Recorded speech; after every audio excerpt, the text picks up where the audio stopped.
It's always interesting to hear your biography read out loud. Just makes you feel old some days.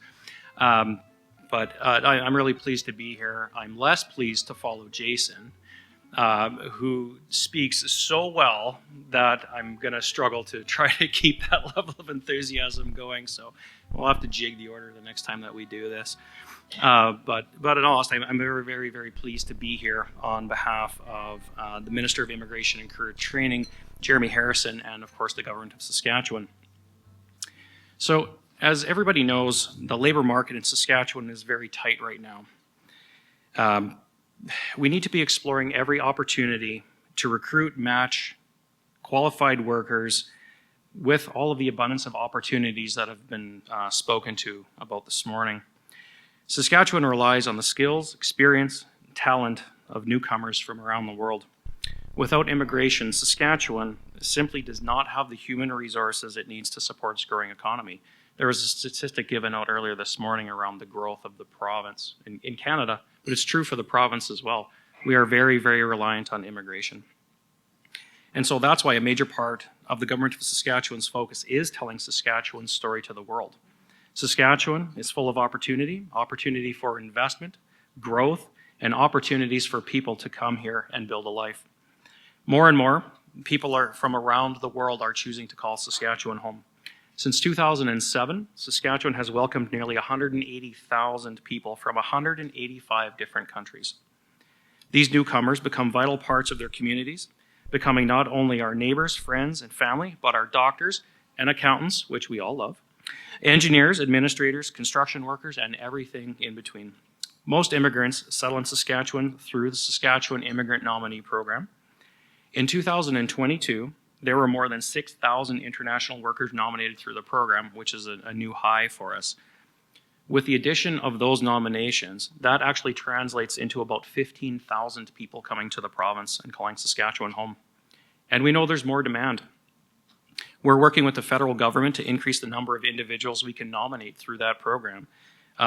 We do want to increase that. We do want to have more autonomy as a province over controlling those numbers. We have demand here, and we're having no trouble filling those nominations. And so, of course, we're always looking for ways to improve that program to bring in people with skills and experience into the labor market. So we've made a few recent changes to the program and opening up new streams for newcomers so they can come to Saskatchewan. In March of 2022, we launched the Tech Talent Pathway. This pilot allows employers in our growing tech sector to attract the skilled professionals they need to support our growing information technology sector. We also launched the Hard to Fill Skills pilot, which helps employers recruit international candidates for entry and intermediate level positions deemed critical for their businesses. And as somebody was discussing earlier, this is in response to the business community. What does the labor market need? And so we take that information and we are trying to fill that labor gap. And these are some of the things that have come out of those conversations. Since its launch in December of 2021, we've received 457 employer requests under that Hard to Fill Skills pilot. Employers are responding to this. Once people arrive, of course, it's important that they're able to work and to support their families. Many people arrive with degrees, technical or trades training and certificates that qualify them to work in their occupations in their home countries. Well, we want them to be able to put that training to work here in Saskatchewan. And that's why last year we introduced new legislation to support people wanting to work in regulated professions across the province. In 2022, the Labor Mobility and Fair Registration Practices Act, it is such a long name. There's no quick acronym for this. I wish there was. So I have to practice this one. It's in my own office and I have to practice this. They came into effect reducing red tape associated with credential recognition, that process in Saskatchewan. The Act and regulations impose maximum timelines for regulatory bodies to conduct assessments and make registration decisions. This means workers from other jurisdictions can get their credentials recognized faster here than anywhere else in Canada. What a competitive advantage it is for the province when we know the players, when we can work together. And this is something that not only employers but job seekers have been asking for quite a long period of time. Help us with this. So this is the response. Regulatory bodies now have a maximum of 50 business days to assess an internationally trained applicant's qualifications and 20 business days to register workers who are already certified in other Canadian jurisdictions. With this new legislation, people moving to Saskatchewan know that their credentials will be recognized in a fair, timely, and transparent manner. And we are working towards those. In no way, shape, or form is this watering down credentials. That's not what we're doing here. But it is about that fair and timely assessment. And I'm also going to add the word transparency to that. We've heard stories as we've been working with different stakeholder groups on this. And one of the things we heard consistently was a newcomer coming to Canada, to Saskatchewan, says, well, I put my application in to get my credentials recognized, and it went into this black box, and we never heard from the regulator again. Has anybody ever heard that story? Well, now there is a requirement that there needs to be transparency in that process. This is the timeline. This is the check. And if it does come back where the credential isn't being recognized for something in the regulatory body's jurisdiction, what is that pathway to get that remedied? Well, that's why we've created this office, to help in that. How do you get those credentials recognized? We've also taken steps to ensure regulatory bodies abide by the new rules. The Labour Mobility and Fair Registration Practices Office was created in 2022 and is responsible for ensuring regulatory bodies in Saskatchewan comply with the Act and those regulations. The Government of Saskatchewan has 4 new navigator roles that are available to support individuals who have questions about licensure process, and right now we do have a focus on healthcare occupations. So I encourage any internationally educated healthcare professionals having trouble getting their credentials recognized to reach out to our navigators. People have been asking this for quite a long time. I'm from Saskatchewan and I have trouble navigating my way through sometimes. So our office is going to be in a position to assist people in getting those credentials recognized. And we want our workers in regulated professions to meet industry standards. This is not about watering down credentials, but it is about getting rid of some of the redundancies and some of the time constraints. From medical professionals, teachers, lawyers, engineers, the credential recognition ensures that people in regulated professions have the skills and abilities they need to do their jobs. But I also understand that this process can be time consuming and costly. So that's why, in addition to the Labour Mobility Office, we've also launched the International Credential Recognition Grant. Do we create longer names? Can we have longer names for these things? Golly, no kidding. So specifically for healthcare occupations, it provides up to $6,000 per applicant to cover the cost of bridging programs, language courses, and exam fees. Additionally, funding is also available for internationally educated nurses. Removing some of the financial barriers for healthcare professionals to become licensed in their fields makes it easier for people trained outside of Saskatchewan to use their skills and give Saskatchewan employers access to the labor force they need. Immigration plays a crucial role in building Saskatchewan's future.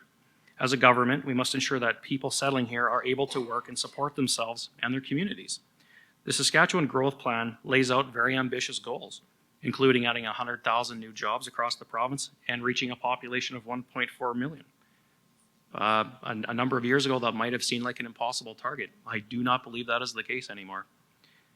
And these goals aren't just brought about for the sake of growth.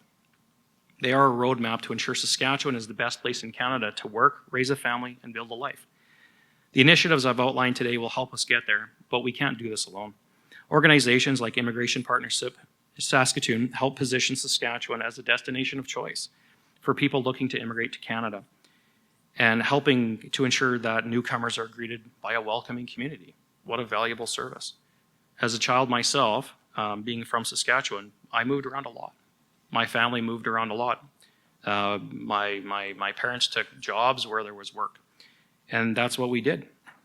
But moving to new communities and having new friends, new schools, new churches, it was hard, and I'm from here. So I can't even imagine how difficult it is to pack up your life and move to a completely new country.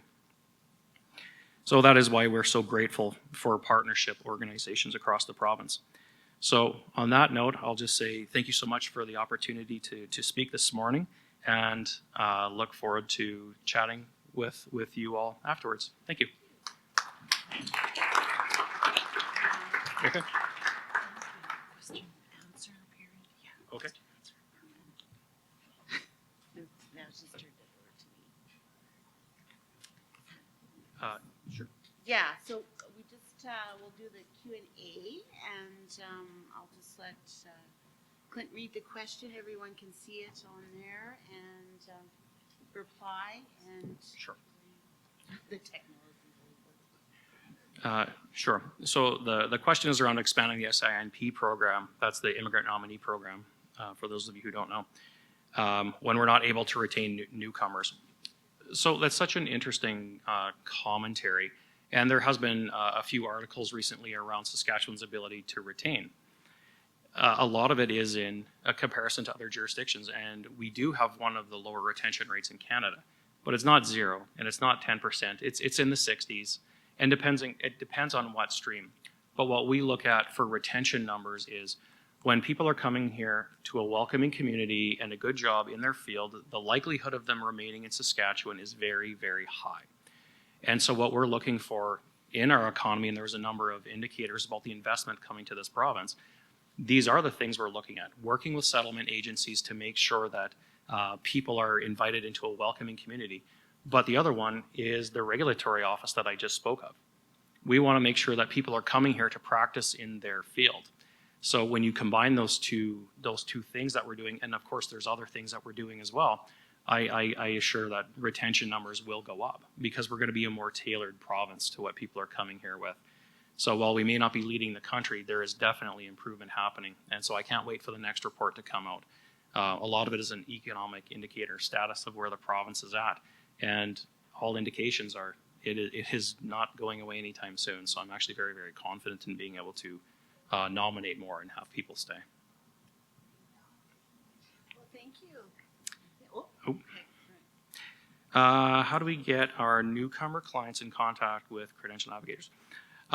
We have an email address. You can access it through the Government of Saskatchewan website, but the email address is, I'm probably going to get this wrong, but navigator@gov.sk.ca. Flip them a message and we will get right back to you lickety-split.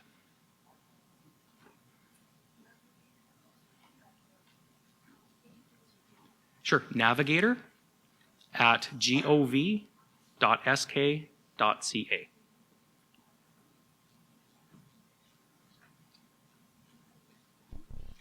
All right. Well, All right. thank you.